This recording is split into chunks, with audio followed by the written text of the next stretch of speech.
Head kaaslased, lugupeetud Indrek, sa tundsid muret selle üle, et laste seksuaalse ärakasutamise eest on kriminaalvastutus alates sellest, siis kui laps, keda kasutati, on 14-aastane ja allapoole seda läheb vastutuse alla, aga 14 või 15-aastaste seksuaalse ärakasutamise puhul on juba, ütleme, tavalised muud seadused, kriteeriumid ja ainuüksi alaealisega seksuaalsuhtes olemine ei ole kriminaalselt karistatav.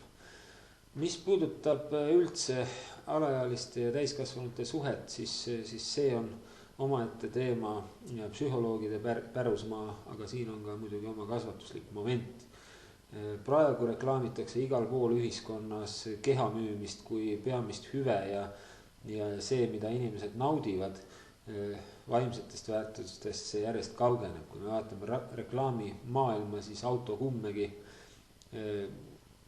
reklaamitakse kaunite daamide, õigemini isegi tütarlapse ohtu neidude kaasabil ja nad ei ole kõige nüüd paksemalt riides.